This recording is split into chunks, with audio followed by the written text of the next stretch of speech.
We're a team. That works. Okay. All right, great. So let's try this again. Okay. All right. So welcome to tonight's presentation. I'm going to back us up to the first slide, actually. So we entitled this, There's No Formula for Grieving. And the choice of this title will become self-evident as we go through this conversation tonight. And I use the word conversation on purpose. This is a workshop on dealing with grief and loss, and the word workshop is also intentional, and we'll get into that in just a moment. Before we kick things off, we need to introduce ourselves so you know who in the world you're talking to and what even makes us qualified to have or be leading this conversation. My name is Niatu Bentsi-Enchill. Niatu is my first name. I have a master's degree in mental health counseling, and in that counseling program, I was taught all the core skills, the necessary skills, and the mindset about how to provide therapy to individuals. It's not what I do presently. I'm currently an associate director of career services at Baruch College, but that training never went away. Whenever I meet someone, I look at them as a whole human being. So the emotional pieces, the mental pieces, the cultural pieces, the personality pieces that they bring to the table, all those factor into how I help students in terms of shaping their career trajectory and journey, discovery and development, in addition to the practicalities of actually finding a job. So that holistic view is formed by my basis as a mental health counseling graduate. And I'm Tamir Reyes. I'm a licensed clinical social worker, and I'm currently the executive director at Savia Community Counseling. And so what we do at Savia is we provide in-home therapy to children and families throughout the state of New Jersey. But even though I'm in a leadership position now, most of my career have been a therapist to children, to adolescents, to families. And yeah, that's a bit of our background. All right. And so fun fact, those of us who don't go to church with us, we're married. Yes. And so it's important to represent that we are a blended family, as you see here. That's my eldest daughter, who's 12, Zoe, and that's ours baby, who her name is Nalani, who is 2 and may or may not disturb us during tonight's conversation. One thing that people don't often talk about when it comes to blended families is the fact that blended families exist because something else was broken. And so that means that we've been on our own journey of loss and grief before coming together to form the family that you see in front of you today. For me personally, I experienced divorce and I had to grieve a failed marriage. Then my daughter, Zoe, had the experience of seeing her parents get divorced, and she had to grieve the fact that she's no longer part of the united family and the fact that she no longer lives in a single home. And then my wife, Tamir, here, you may say, well, how did she grieve? She married you, right? She won the prize, right? But but in her coming into this marriage and marrying into a blended family, marrying a single father, she had to grieve not being my first wife. She had to grieve not being a first-time parent along with me. I had a kid already, so we didn't go through the, oh my God, we're parents, what the hell is this together? I had the opportunity to go over that first before she entered the picture with me. And so that is her grief journey. So all of us as a blended family, except for Nalani, who came to the world innocent, is a product of love. We experience a grief journey on the way to becoming a blended family. We're happy, we're healthy, and we're grateful for that. But something that people don't realize that grief took place for this to even happen in the first place. Mhm. And so before we really dive into presentation, we just want to set some ground rules and intentions for tonight's call. First is safety and confidentiality. Were Lipe leading this, he would have talked about safe people, safe space, and safe time. And so safe people, Tamir and I were invested. We care about you. We care about this work and want to provide an environment that is safe for all of you to go through this evening on this call. A safe space. We want to make sure that you feel comfortable, you feel supported, you feel heard and validated in this space tonight. And so that is a safe space that we hope to provide to you, and we can provide collectively to one another as we go through the call. And finally, a safe time. This is not a rushed conversation. This is not, oh my God, I got to go catch a train. This is a dedicated time that we all chose to show up here this evening to have this conversation. So let's all lean in together and really enter into it and make this the best that we can make it. But we will still try to stick to the time frame that we have. This is true. The other piece is that we all come from different backgrounds, different experiences. And so we want to create a space where we respect that. We respect each other. We honor our experiences. And, we're here for a reason. If you're here on a Wednesday night at 8:30 to talk about grief and loss, there's a reason why. And so we want to, respect that and honor everything that you're coming here with. And as safe people, we also want to be mindful that we're not here to judge. Um, if you feel like you want to share eventually or what we share, just remind yourself that we're not here to judge each other. So that's important to remember. Yeah, certainly. And we do want you to participate. We've all been at presentations where you feel like people are talking at you and not talking with you. And so I want to make sure this is a conversation as best as we can manage tonight. And so we do invite you to participate. This could be asking a question in the chat. This could be coming off mic to ask your question. This could be giving a thumbs up or emoji if we ask for one. So we want to make this as participatory as possible. And so please lean in with us. So we're not talking at you this entire time, but we're talking with you and most importantly, serving your needs. So if we're not meeting them, let us know in the chat or what have you. We're here to serve you tonight. This is not about us. We're simply, been given the opportunity and the privilege to talk with you tonight. And so that being said, I mentioned the word workshop, which is in the title. We want to be sure to be safe for all of you in that this is a really difficult topic. And so there's a concept when you go to therapy that therapists want to zip you up before you leave. In a therapy session, you might, be crying, dealing with very difficult things that might be really painful and hurtful. But a good therapist, before you walk out of the door, will help you zip up so you're not a hot mess as you leave that therapy session. We have that same mindset and intention. And so that is part of why we want to be careful in terms of what we share on this call, because this is not a processing call. We don't have the time or ability to honor all of your stories and give them the time and the space they need to really delve in.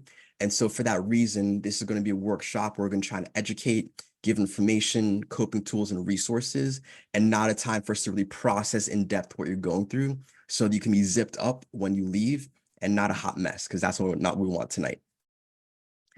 And so with that being said, I'll kick it off to Tamir to really start the presentation now. Yeah, so this is a quote by Megan Devine. She has written a book called It's Okay to Not Be Okay. And we'll share it at the end for as a resource. But I share this quote because part of our grief story is that in 2021, we had a miscarriage. And when that happened, I was very confused about what I was feeling, what I was thinking, what I was going through, what happened. And this quote really brought a lot of comfort for me. That grief is a part of love. It's love for life, love for self, love for others. What we are living through when we're in the grieving process, as painful as it is an extension of love. And love is hard and excruciating at times. And so that really brought comfort to me. And let me know that what I was feeling was okay. Because even though I hadn't met baby B, we loved him. Yeah. I say him, but yeah, we don't know, but we've got a daughter now, and we think it was most likely a boy. All right. So Tamir and I are both huge fans of definitions. We think it's really important to define terms and know what they mean. Before I go ahead and dive into what's on the slide, I want to share a bit of a thought that I had before coming to the call tonight. When we think about grief, I think a lot of us might have scripts in our head in terms of what grief is supposed to look like. This could come from how we were raised within our families and how emotions were dealt with. In some families, emotions are loose and free, and you can express however you want, whatever you want, however you want, whenever you want. In other families, you got to really be buttoned up. You show no emotion whatsoever, and you really just push through when bad things happen. Culturally speaking, depending on where you're raised and your cultural background, grieving could look like wild, wailing and intense crying and just agony and letting it all out there publicly. It could come with wearing certain types of attire or dress, even for a certain amount of time. It could be certain rites and rituals that relate to grieving. We also have the influence of pop culture and television and movies. Think about movies and TV in terms of how grieving is shown. The sad widow, with the handkerchief drying her eyes, or, someone just lost someone wailing over a casket. All these images that we're given in terms of what grief is supposed to look like, and that we've been sort of influenced and acculturated to think about when it comes to grief. But that doesn't prepare you for when grief actually hits you or me. And so I think about grief for me was the moment in 2016 when I got the phone call from my father that my mother had just passed away. Grief for me was in 2018. I'm dating Tamir, and I'm ugly crying at the end of the movie Coco because I'm thinking about my mother's death a couple of years earlier. Grief for me is now in 2024, watching a cheesy commercial and feeling sad just out of nowhere for no good reason. And we're now, what, 7, 8 years on from my mother's passing, feeling grief for no apparent reason, far, far down the line. And so, as it says here, grief is emotional, it's intense, it's dealing with the loss of someone or something really important to you. And the emotions that are produced from that are really, really impactful and difficult to deal with, ranging from disbelief to guilt or sadness. In addition to that, it's really important to note that grief is also physical. Some of us carry our emotions physically. We might get a stomach ache or a headache when we're stressed out. Grief is no different. So there might be physical signs or symptoms of you feeling grief, meaning you might have trouble sleeping, difficulty concentrating, difficulty getting out of bed.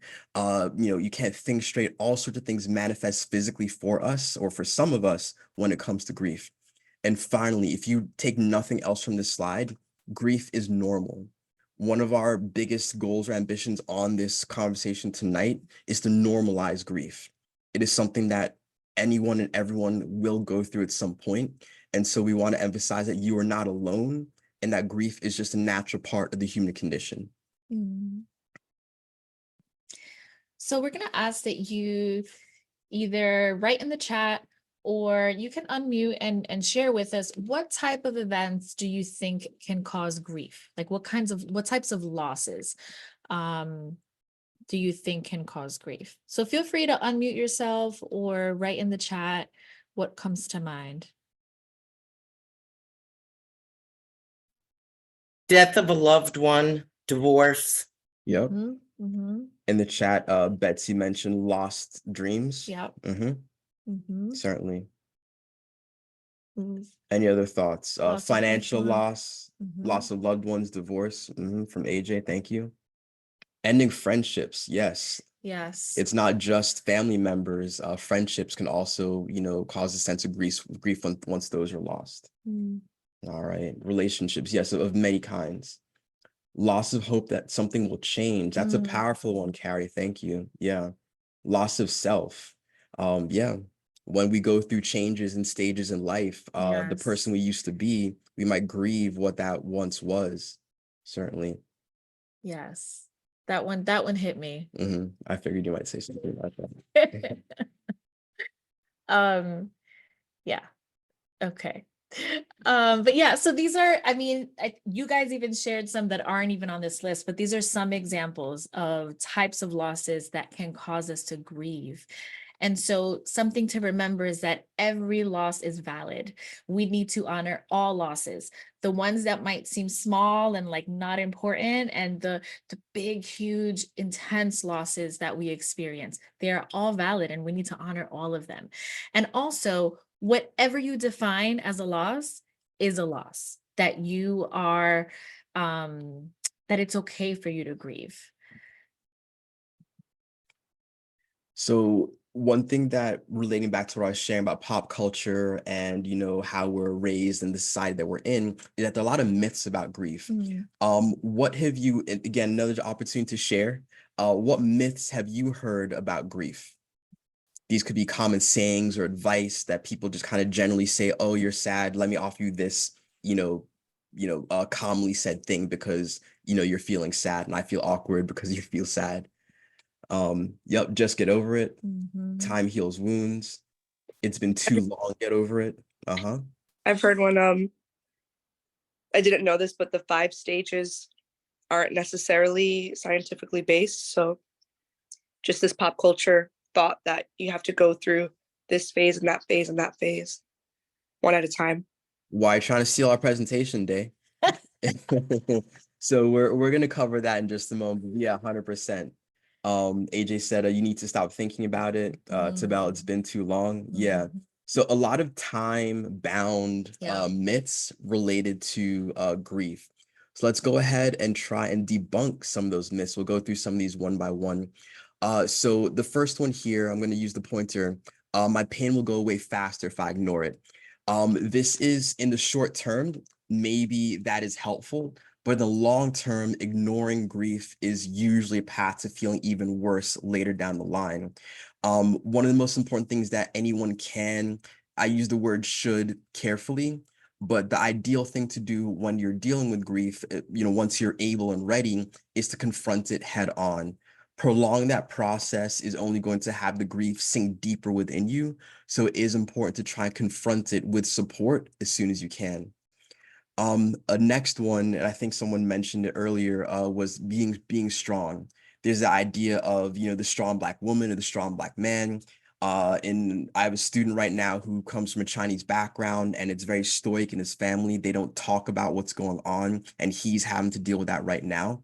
And so, we have this notion of being a rock or needing to protect those around us by being strong, whereas grief requires vulnerability. It requires you to share your true emotions, and that actually takes strength, ironically enough, and that it's okay and normal to cry, to feel fear, to feel anxious or vulnerable. Those are all important aspects of grief that is okay to share and show as you go through it. Another common one is people feel that if they move on, they may have forgotten about their loss. And it's important to understand that acceptance and forgetting are two completely different things. So if you've gone through a journey to accept the loss, that doesn't mean you've forgotten the loss. It means maybe you've incorporated into your story, but it's no longer your entire story. And so there's a massive difference between that and, forgetting that you lost someone or something that was once very important to you. In Christian circles, people might say that it's a sin to grieve. And then we remember the fact that Jesus wept, right? And so if Jesus, who those of us who identify as Christian hold up as our model to follow and emulate, if Jesus cries, and he cried when he lost those who were close to him, when those who were close to him were suffering, when he, was preparing to sacrifice himself for our sins, I'm sure he was grieving having to leave this earth, right? And leave his fellowship. So if Jesus can grieve, then who are we to say that no one else should grieve from a Christian perspective, right? Then next, if you don't cry, it means you're not grieving. One of my difficulties in dealing with my mother's loss was feeling or question myself, you don't feel sad enough. Why aren't you crying more? Why aren't you moping about? Why is it you don't have difficulty getting out of bed? The fact of crying isn't necessarily an indicator of whether or not someone's grieving. Some people are criers. And other people are not criers, which is she owns up to that, right? And so based on your personal makeup, you may cry visibly, which is a sign or symptom of grieving or being sad. Other people, tears are not their natural reaction, but they are grieving and hurting just as deeply as someone who's bawling their eyes out. So crying doesn't equate to grieving as a one-to-one correlation. And then finally, a lot of you mentioned time. Get over it. It's been too long. You should already be over it, things like that. It's in nowhere true that grieving should have a time limit. Can you imagine someone saying, okay, your goldfish died, you can grieve for 2 weeks. Your, dog died, you can grieve for 2 years. Oh, your uncle died 3 years. Your mother, okay, I'll give you 5, right? That's insane. That's ridiculous. And so to put a time limit on one's grief for yourself or for someone else, it is, completely, outside of reality to time bound something that is so personal and so deep and experienced, so uniquely and individually from one person to another. So Damaris. This is for you, not just for you, but you're trying to steal our thunder here in the presentation. So yes, pop culture speaks about the 5 stages of grief, but it was developed by a psychiatrist, Dr. Elizabeth Kubler-Ross, in 1969. So she developed the 5 stages of grief after listening and observing people who were living with terminal illness. But as society and as culture does, we like to put things in packages and say it has to happen this way. And so before she passed, in her last book, this is a quote that Dr. Kubler-Ross said: "These stages were never meant to help tuck messy emotions into neat packages. They are responses to loss that many people have, but there is not a typical response to loss, as there is no typical loss. Our grieving is as individual as our lives." And so what we're going to do now is we're going to break down the 5 stages of grief and what they might look like, just examples of different types of losses. And as we go through them, just think about, have you gone through some of these stages? Because also some people go through grief and don't even go through any of the stages, right? So again, this is not like a science that you have to go through each step. These are just think about it as a reference, think about it as a resource, as a way to maybe help make sense of what's happening. And so the stage of denial typically is grief is so overwhelming that denial is kind of like a way that we cope in that beginning part of the grief, right? Of like, no, this is not true. This hasn't happened. And so here you can read some examples based on these 4 different types of losses. And so, I mean, as we're sharing, right? For me, we lost in my father's family, one of my cousins, tragically, about just a week ago, last Sunday. And I'm still in disbelief. Like, I feel like I'm in the denial stage where I'm like, there's no way that he's gone. Like like my uncle, his dad was just here. Like, it's like, I'm in that space of like, this is not true. I'm going to go to DR in the summer and he's going to be there. Even though in theory, I know that it happened, but it's just too hard to accept right now. So that's what the stage of denial might look like. Then there's the stage of anger. So how many of you guys have heard before that anger is a secondary emotion? If you haven't heard it, that's what we say. So what Or does that that's mean? so what Let's does let's that break it mean? down. So if you think about, I'm going to use like my hand. Can you guys see my hands?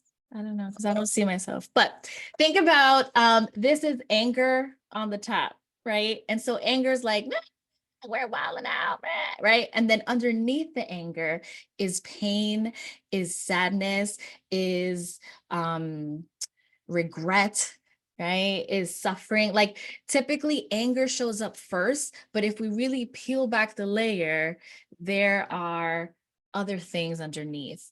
And so this stage of anger is kind of like another type of coping or another type of way that we try to move through the grieving process, but by kind of blaming others or just lashing out. And it's really a way to not really feel the other emotions that are kind of underneath.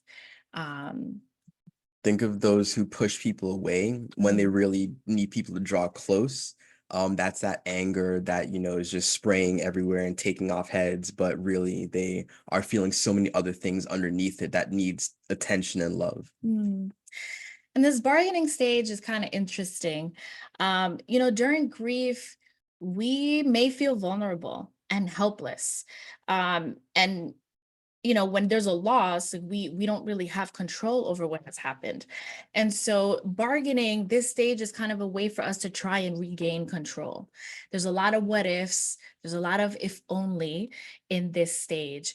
There's a lot of, God, if you bring them back, I promise I will tithe 100% of what, I make. There's a lot of bargaining, a lot of like, if this would have happened, this would have never happened.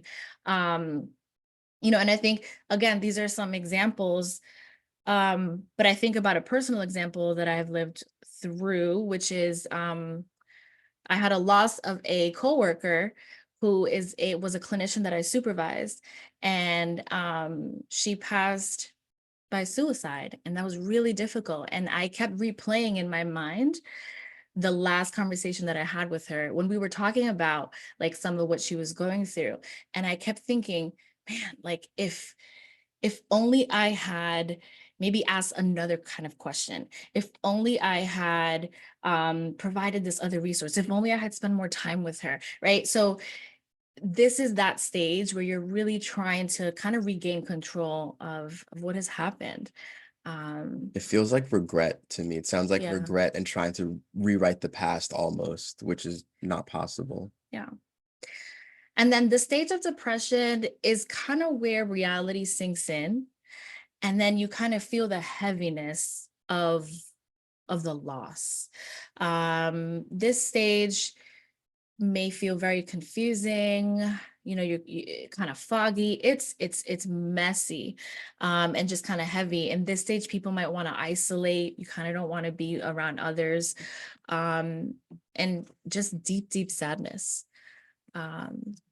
And so this is where some of the physical symptoms might display Yeah. for some people. Yeah. Depression, could look like, again, not being able to get out of bed, losing interest in things that once brought you joy, just, other physical, ailments, headaches, stomach aches, all those things can take place in relation to this phase, not necessarily just this one, but just as an example, what can manifest at this time. Mhm.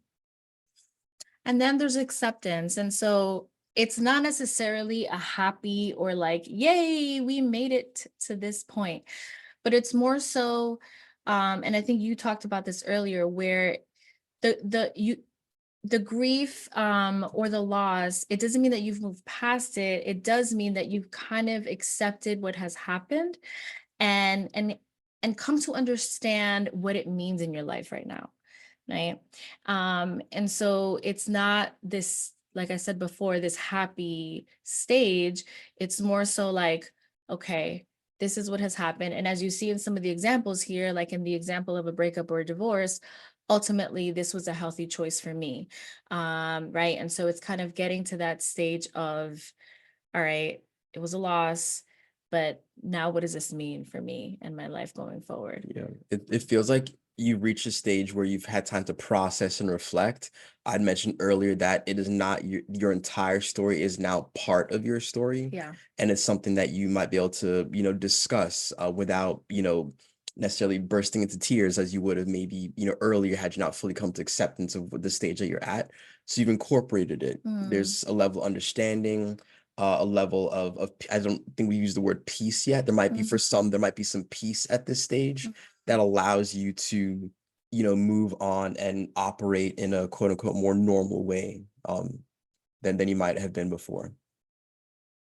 And so quote unquote normal, air quotes, right?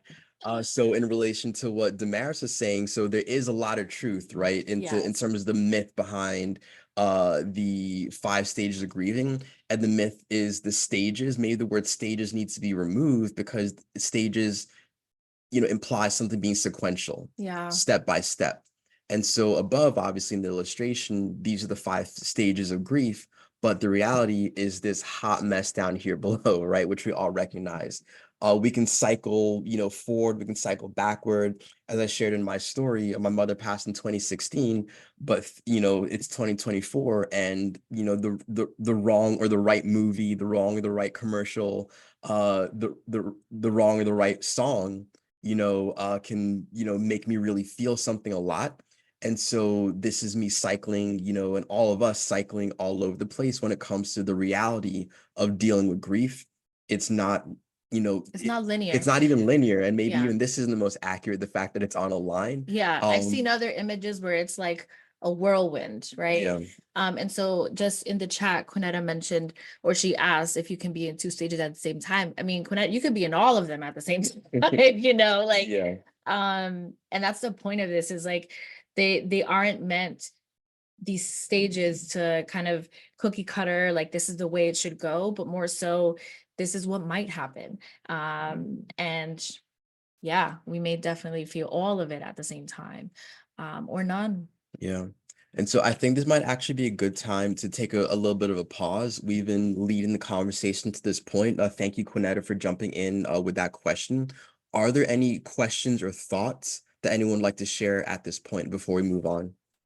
Feel free to use the raise your hand feature. Feel free to type your question in the chat, or just come off mic and share your question or your thought. about anything we've covered so far or anything else that's on your mind?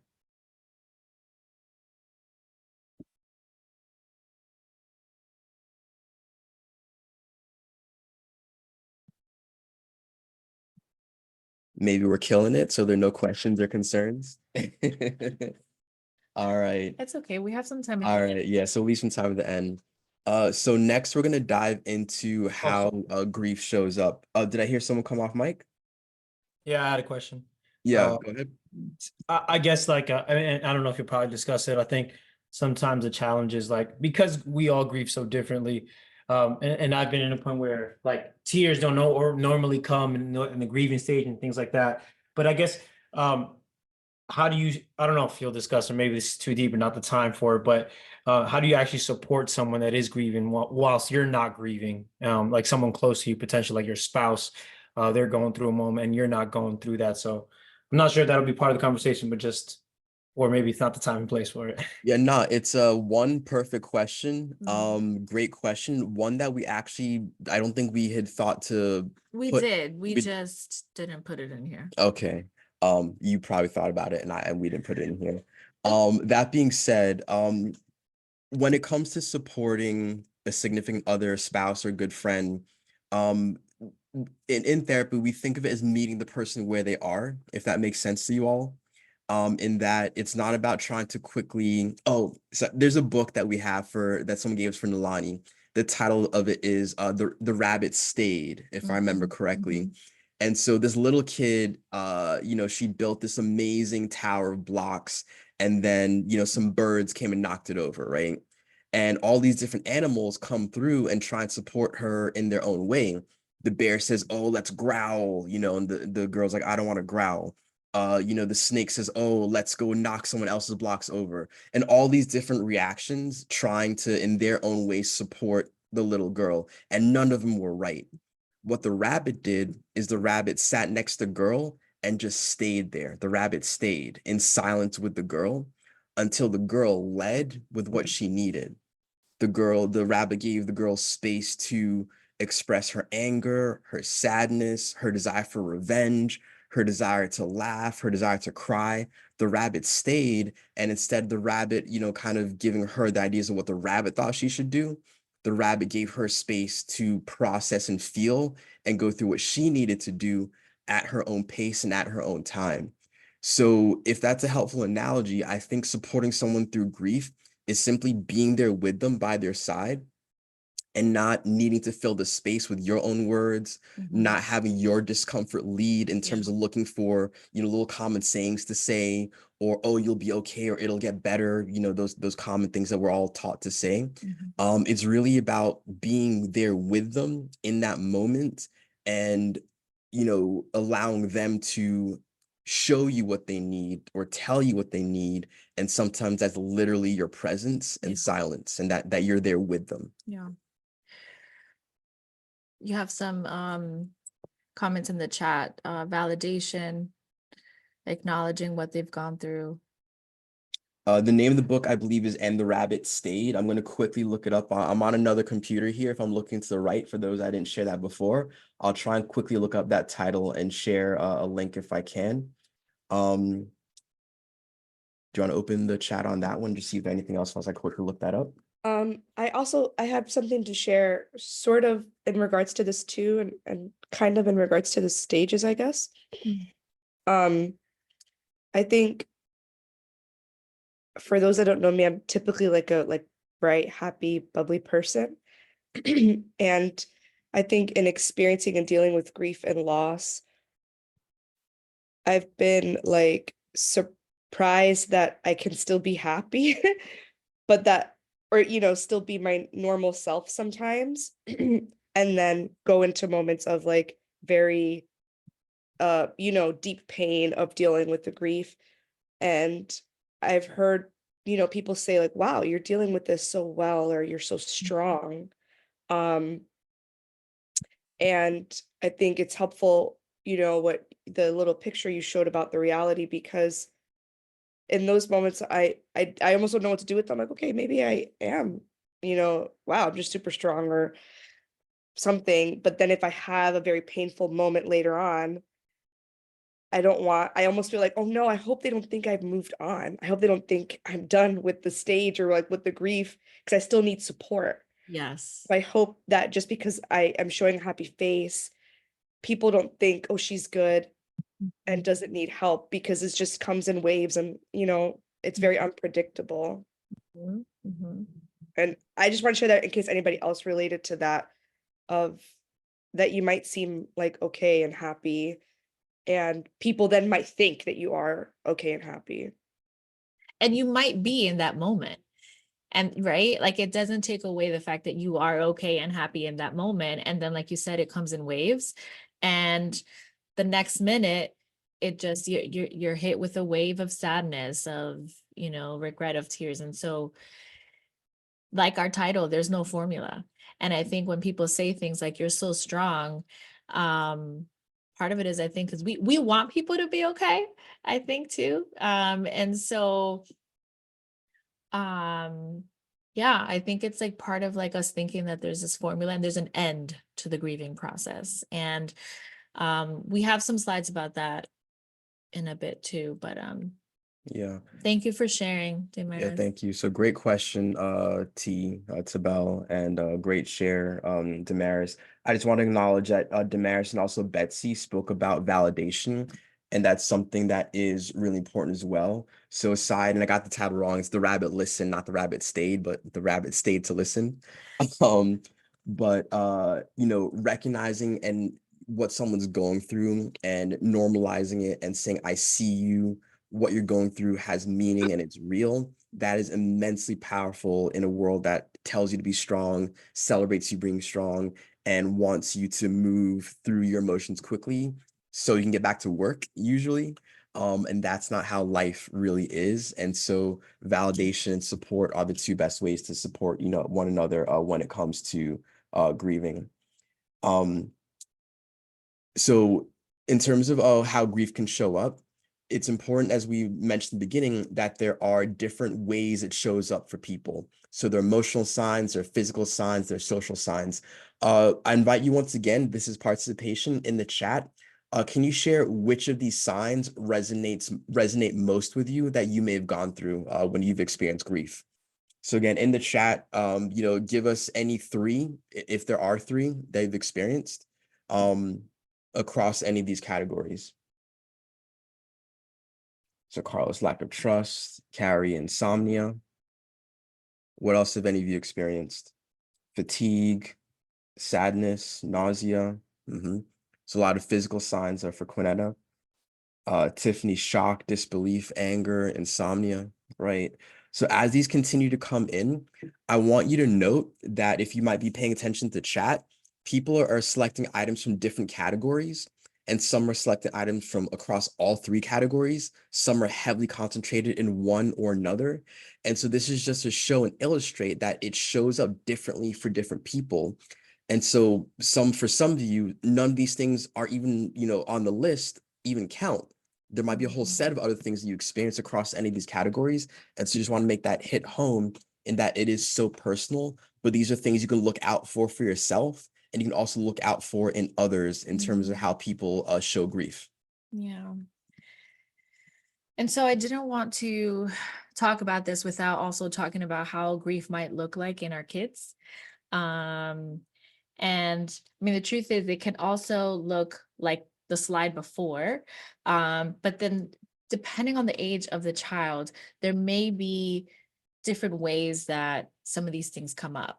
And so, for example, I remember working with a 5-year-old whose mom passed, and she really was in disbelief for a really long time, where she would talk to her mom as if she was there, draw her mom and in her room, and so it was what she needed to go through at the time. And then I also remember working with a teenager who felt guilty that he wasn't there when his dad passed. And so that was something that came up a lot for him, a strong belief that it was his fault, a lot of bargaining that, he could have stopped it, and a lot of anger. And so again, these are some signs you might see in younger children. infantile behavior kind of like regressing in some of their behaviors. So some bedwetting, if you know they've been potty trained, but you might see a regression in some of those behaviors. Withdrawal, you want to look at their performance in school. Refusal to talk, that was a very common one that I would see when working with kids who were grieving. Conflict with others, because when you're angry, you want to lash out, you want to take that on other people. And so we got a lot of calls about fights with other people, and down all of that behavior was a lot of grief. And so just things to show up, things to look out for. And one of the things about children who are grieving is that if they also have other adults in their life, like let's say it's their caregivers or their parents who've also been through the same loss, the parents are also grieving. And so then it's really difficult for the parents to go through their own grieving process and then support their child in their grieving process as well.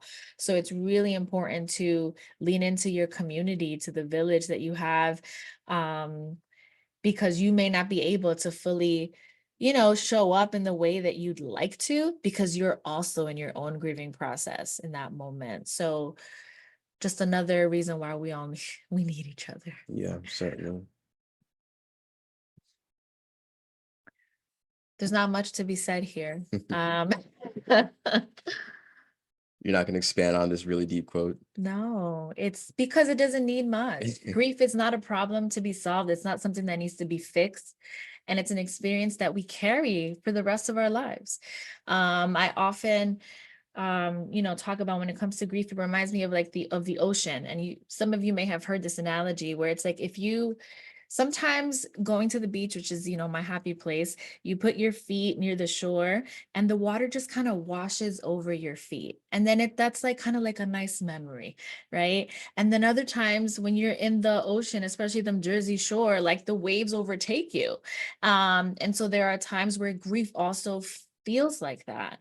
And it comes in waves, and it's just an experience to be carried as a part of our life. Okay. So getting to, I don't want to be so dismissive to say next steps. We want to try and provide tools and resources and options in terms of how to cope with all of this.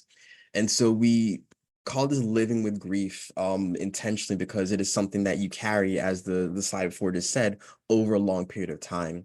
And so there's certain things that are helpful to do. This is by no means an exhaustive list, but these are some places to get started, and there'll be spin-offs and offshoots of what you can do based on this list here.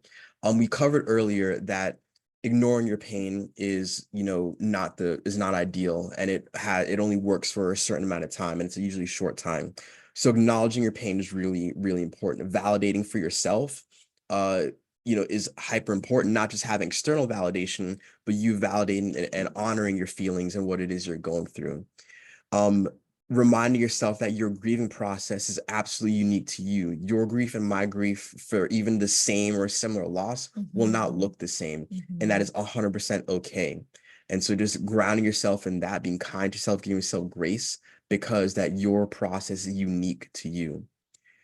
For those of us on the call who identify as Christian, turning to our faith, leveraging prayer, leveraging reading the Bible, talking to our pastors, talking to our faith community, our church family, that can be a really helpful support system and outlet when we're grieving.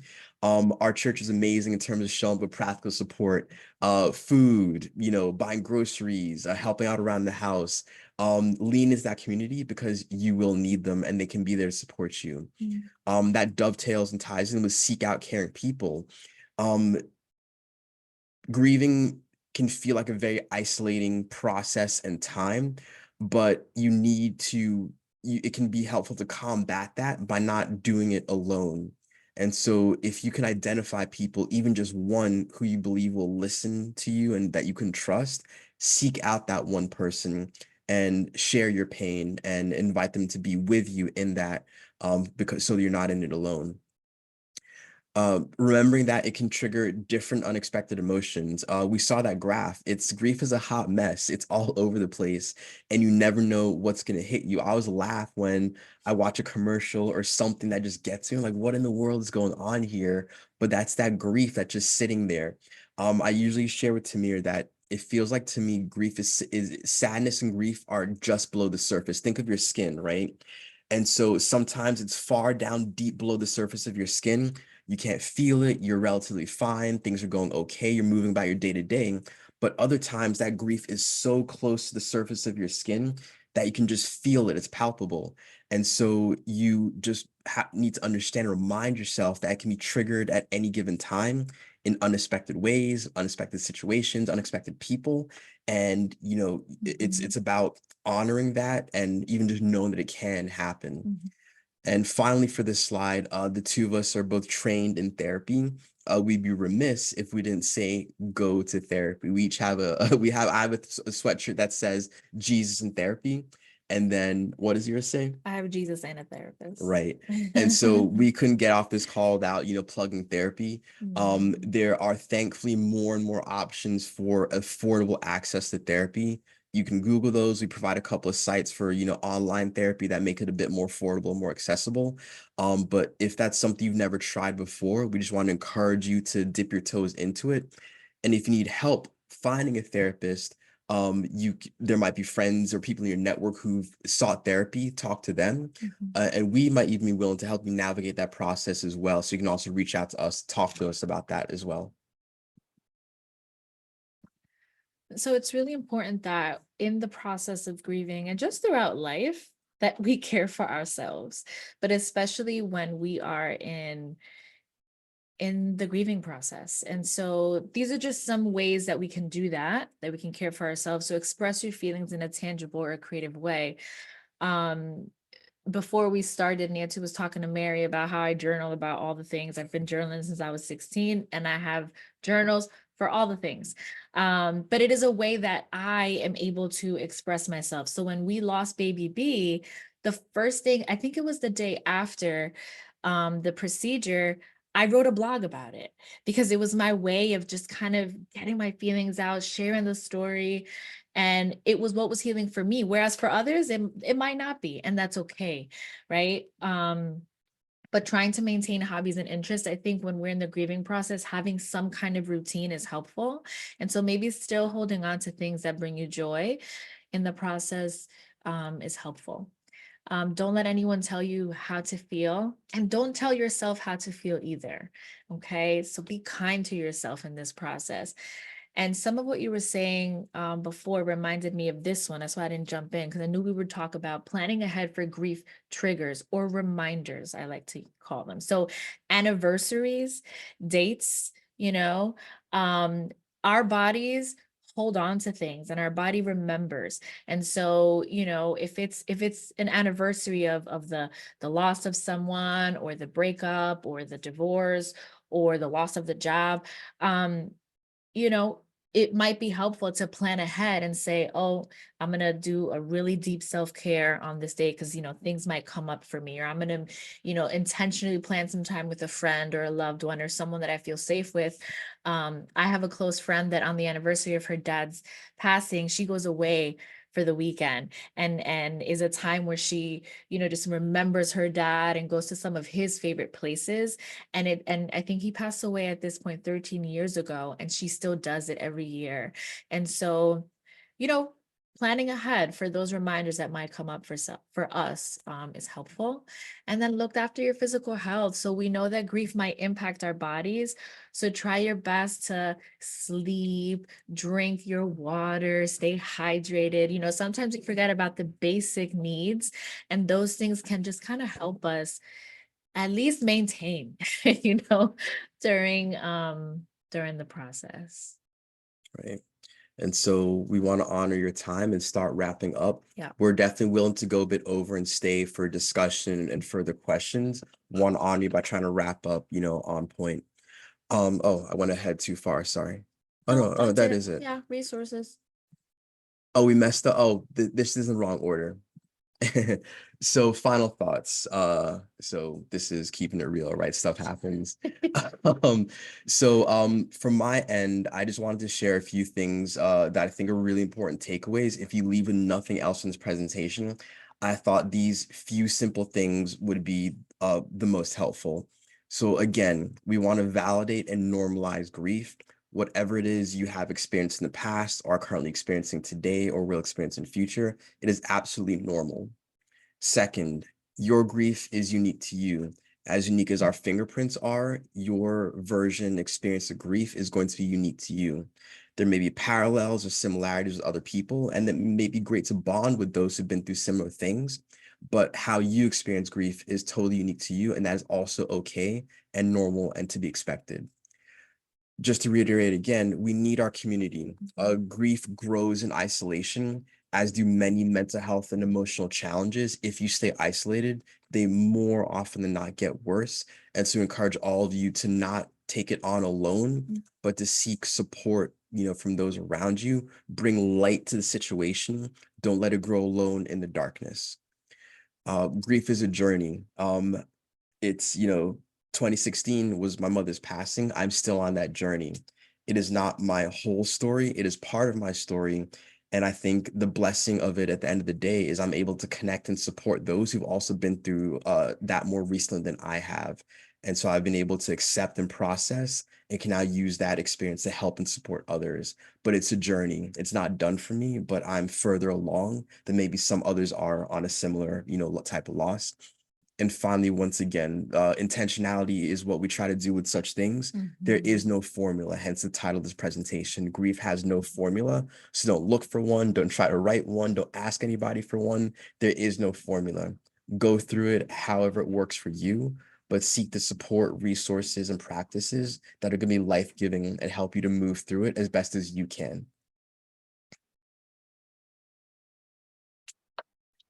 So here's some resources that we wanted to share. So we can also, feel free to write them out, but we can also share this with you in the chat. Take a screenshot. Take a screenshot. Yeah. So these websites are really, really helpful for different types of grief, not just bereavement.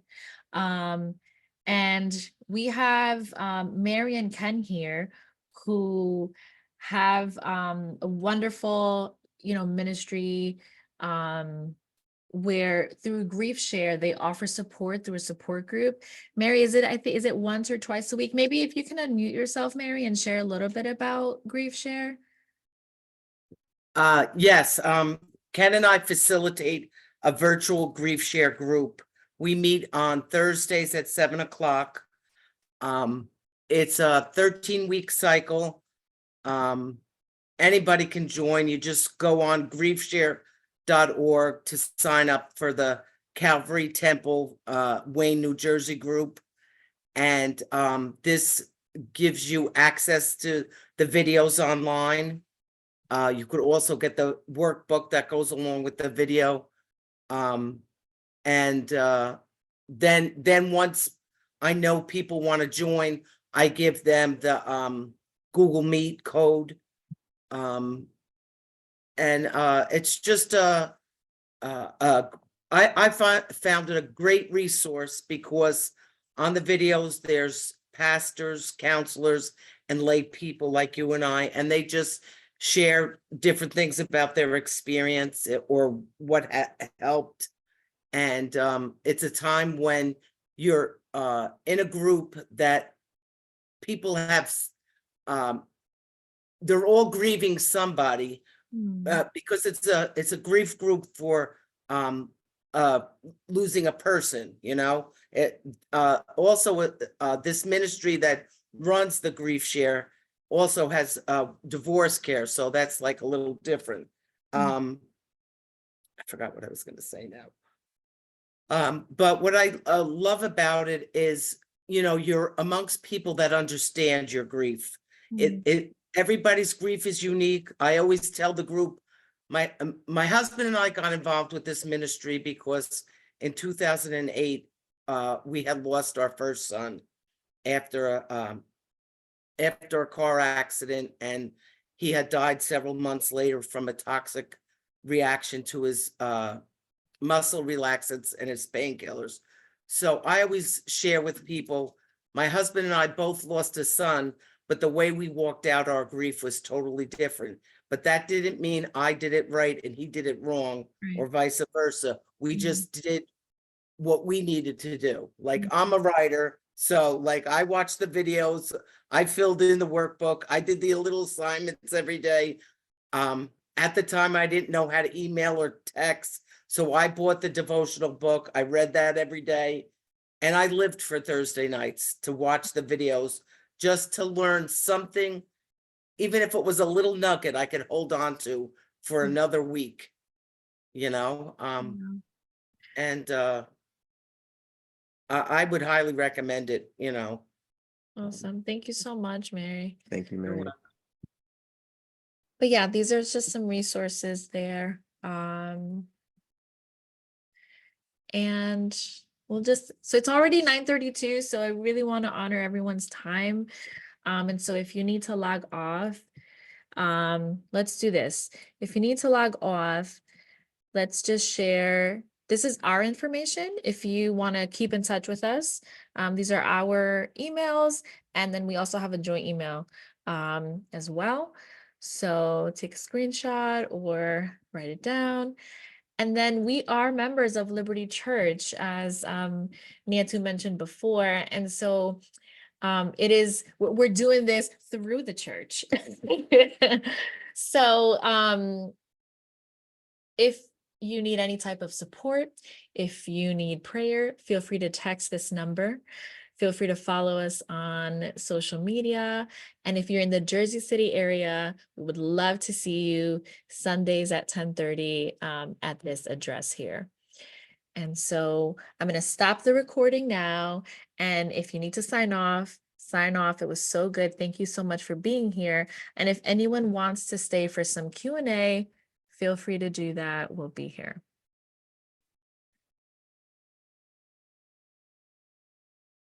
Thank you. Thank you.